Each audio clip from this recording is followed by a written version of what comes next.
Caminantes camino. Nos encontramos una vez más abriendo páginas de la genial obra del Dr. Rick Gerhammer, El testamento de una nueva medicina. Vamos hacia el capítulo número 4, la sustancia de la nueva medicina. Definición respecto a la denominada medicina académica. Cuando hablo de la nueva medicina en contraposición a una vieja medicina, antes que nada tengo que aclarar en qué consiste la novedad de esta medicina.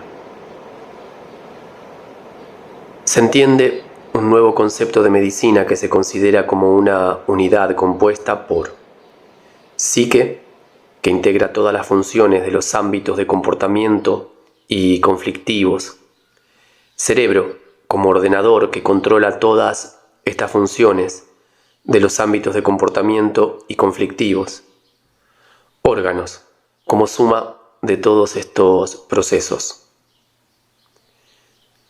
De hecho, la cuestión es naturalmente todavía más complicada, porque nuestro cerebro ordenador gobierna al programador, la psique, y por lo tanto, a sí mismo.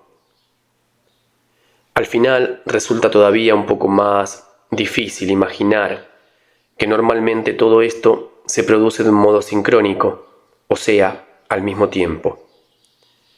En realidad nos damos cuenta fácilmente que no podría ser de otro modo. Más incomprensible es el hecho de que la denominada medicina moderna se haya dedicado siempre únicamente a los órganos, como un aprendiz de brujo alrededor de la obra del maestro, con inconsciente ignorancia en la convicción de ser monstruosamente sabio. Solo así podemos imaginar la enorme y loca arrogancia de los que inculcan sin piedad en la cabeza de los pobres pacientes unos pronósticos nefastos, metiéndoles así en la más profunda desesperación. Este tipo de médicos se había olvidado con toda su ocupación de tener en cuenta el alma y el ordenador cerebro. Los médicos modernos han desaprendido a examinar realmente al paciente individual, no solo sus órganos, sino también su psique y su cerebro. Por lo tanto, no han podido encontrar jamás una relación entre psique y órganos, ni en particular entre conflictos y órganos. Esta falta aparece en toda la historia de la medicina, con pequeñas excepciones. Desde la antigüedad, pero sobre todo y fatalmente en la medicina moderna, como un hilo conductor a través de los siglos. La denominada medicina clásica actual se resiente del hecho de ser todavía esclava de la visión mecanicista del mundo, totalmente superada del siglo XIX. La patología celular de Virchow, que sostenía que toda enfermedad se pudiese explicar por medio de procesos patológicos en o cerca de las células, se sigue acreditando hoy y así permanecerá por el deseo de los médicos sintomáticos, porque solo con el razonamiento totalmente unidimensional de la medicina sintomática se pueden hacer buenos negocios en el campo farmacéutico. El paciente tiene que permanecer bajo tutela e ignorante. Se conocía y se conoce solo un nivel, el de los órganos, y no se puede hacer, a diferencia de la nueva medicina, ninguna declaración efectiva sobre las causas de las enfermedades. Si en el curso de siglos se hubiese examinado, aunque hubiese sido solo una vez, bien a fondo un único paciente, se habría podido o tenido que descubrir cómo se originan las enfermedades. Retrospectivamente, hay que admitir que los más inteligentes han sido los antiguos médicos sacerdotes de nuestros antepasados, que con sus rituales, fórmulas de conjuro y runas intentaban curar ante todo el alma. Los brujos del bosque, de los que siempre estamos dispuestos a reírnos, eran médicos mucho más inteligentes que nosotros. Ninguno de los médicos del bosque virgen de África trataría a ningún paciente de modo sintomático, sin haber curado primero su alma. Mis colegas del pasado creían que daría la vuelta a toda la medicina, en el sentido literal de la palabra, y es justo así. Y ya ha habido muchos médicos sabios que han expresado opiniones parecidas a las mías. Yo las he recogido en una sistemática, en una forma reproducible y comparable en cualquier momento. Y dado que mis viejos colegas no me han querido ayudar en nada, me he visto obligado a volver a examinar las diferentes enfermedades y todos los detalles relativos. La nueva medicina no abarca solo la relación entre psique, cerebro y órganos. Proporciona además las explicaciones embriológico-ontogenéticas, explicando por qué los centros de relé individuales se encuentran en determinados puntos del cerebro. Explica además la relación entre las diferentes hojas embrionales y las distintas formaciones histológicas tumorales o de tejidos normales. De hecho, en cada tejido tumoral encontramos el modelo histológico de tejido correspondiente desde el punto de vista embriológico. Por lo tanto, cada tejido que deriva de la hoja embrional interna, endodermo, es tejido adenoideo, es decir, que en el caso de enfermedad cancerosa produce un adenocarcinoma. Todo tejido que deriva de la hoja embrional externa, ectodermo, que producirá un carcinoma epitelial en fase de reparación, tiene como manifestación la úlcera del epitelio pavimentoso, porque también el tejido inicial está constituido de epitelio pavimentoso. El denominado carcinoma del epitelio pavimentoso es ya la fase de reparación, es decir, el rellenarse de la úlcera. Entre el endodermo y el ectodermo se encuentran los tejidos de la hoja embrional media, mesodermo. Los órganos controlados por el cerebro producen tejido en exceso en la fase de conflicto activo, como los órganos controlados por el tronco cerebral.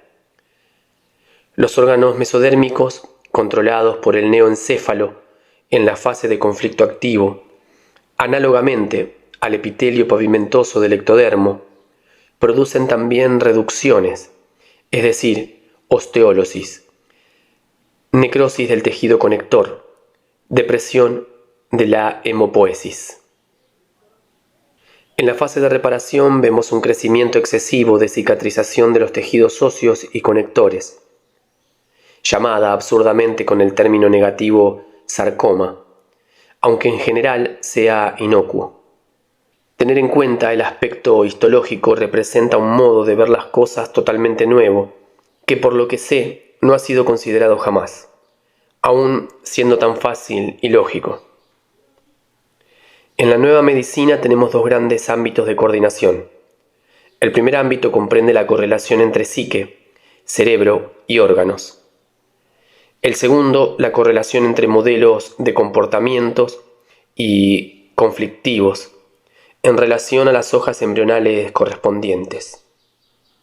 Sin embargo, podemos considerar un tercer ámbito de coordinación más vasto, a nivel cósmico, y que se compone por una parte de distintos modelos de comportamiento y conflictivos en el sentido más literal: familia, estirpe, manada, grey, etc.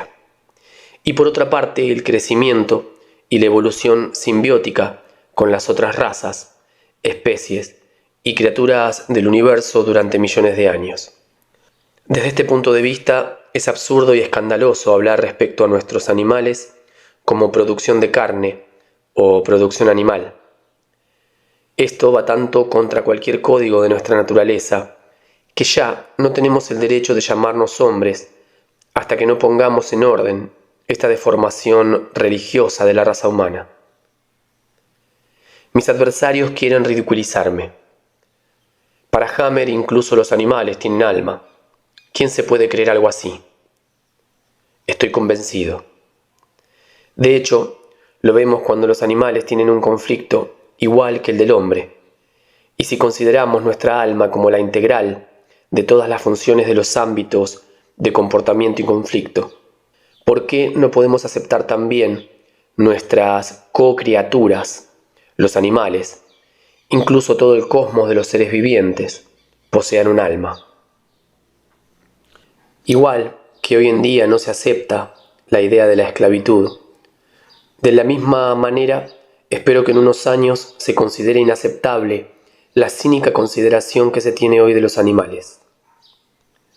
La nueva medicina no es una doctrina de fe, como lo son los dogmas de la medicina dominante, por cuya falta de respeto se puede sufrir la prohibición de practicar una profesión, ser psiquiatrizado o marcado para siempre, mandado a prisión, aunque sea por una visión biológica global, que se puede probar científicamente y reproducir en cualquier momento y con cualquier caso. Incluso la distinción conceptual entre psique, cerebro y órgano es ficticia académicamente. Realmente se trata de un todo y no se puede imaginar una cosa sin la otra. La nueva medicina es un sistema global y lógico, donde la mayor parte de las enfermedades aparecen de un modo sensato. Antes, por ejemplo, no conseguíamos encontrar ningún sentido para las denominadas enfermedades, como por ejemplo los síndromes, aparición al mismo tiempo de varios síntomas. Así, por ejemplo, la esquizofrenia es solamente la aparición contemporánea de dos o más conflictos biológicos, cuyos focos de Hammer se encuentran en distintos hemisferios cerebrales. Las depresiones son conflictos de territorio, con balance hormonal, o conflictos sexuales en las mujeres zurdas. También el lupus eritematoso, hasta ahora temido como pocas otras enfermedades, es simplemente la actividad al mismo tiempo de algunos contenidos conflictivos determinados. La leucemia es la segunda parte del programa EBS, la parte de la fase de reparación tras un cáncer de huesos. El infarto cardíaco es la crisis epileptoide durante la fase de reparación tras un conflicto de territorio. La gota es la presencia al mismo tiempo de leucemia y conflicto del prófugo activo o carcinoma de los túbulos colectores renales. Y así todo. Cuando podemos reconocer el mecanismo de las interacciones, entonces la curación no es difícil. La esquizofrenia es una enfermedad que se puede sanar completamente, ya tras la conflictólisis, es decir, la solución de uno solo de los dos conflictos. El paciente ya no tiene la mente dividida. Tras la solución, posiblemente definitiva, de los dos conflictos, estará completamente sano, igual que una persona que siempre haya tenido buena salud. Con los conocimientos de la nueva medicina no siempre podremos resolver los conflictos, y algunas veces incluso tendremos que evitar hacerlo. Sin embargo, conociendo los conflictos, podremos curar a la mayor parte de los enfermos, aunque no a todos.